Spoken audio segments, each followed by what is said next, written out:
खूप वेळ लागेल मॅडम काय सांगाल, आज महिला जागतिक दिवस आहे तर तुम्ही काय संदेश देणार?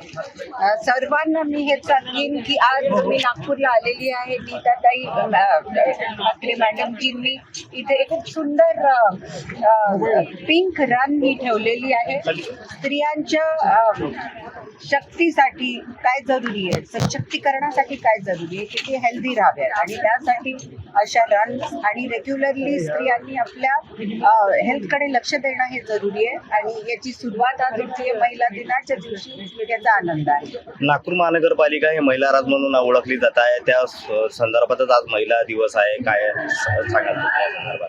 नागपूर महानगरपालिकेत तर महिला पूर्णपणे आपल्याला दिसून येतील आणि याचा आनंद आहे की स्त्री शक्ती आज ॲडमिनिस्ट्रेशनमध्ये शासनात भरभरून पार्टिसिपेशन आहे त्यांचं आणि त्याचमुळे प्रत्येक स्त्रीला एक आवाज मिळालेला आहे आणि पुढेही स्त्रियांचा आवाज ऐकला जाईल, यामुळे याचा आनंद. स्वराज्य पदावर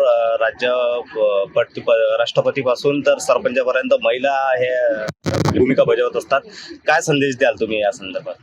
संदेश फक्त एकच देऊ शकते मी की प्रत्येक स्त्रीने, आज जागतिक महिला दिन आहे, प्रत्येक स्त्रीने स्त्रियांच्या मागे उभं राहायला पाहिजे. ज्या स्त्रियांना गरज आहे आणि ज्या स्त्रिया त्यांच्या आसपास आहे, आपण एकत्रित पुढे गेलो तर एक खूप मोठी शक्ती म्हणून पुढे येऊ शकतो जगाच्या. तर एकत्रितपणा नको सोडायला आणि एकमेकांची साथ द्यायला नको सोडायला. आणि दुसरी गोष्ट, स्वतःकडे लक्ष द्या, कुटुंबाकडे लक्ष द्या आणि एक सशक्त स्त्री म्हणून पुढे आलात तर देशाचं पण खूप भलं होईल. आज शेवटचा प्रश्न, आज मॅच आहे तर काय भारत जिंकणार आणि पूर्ण जनता भारतात बरोबर आहे आणि आमचे विशेष टीम इंडिया बरोबर आहे.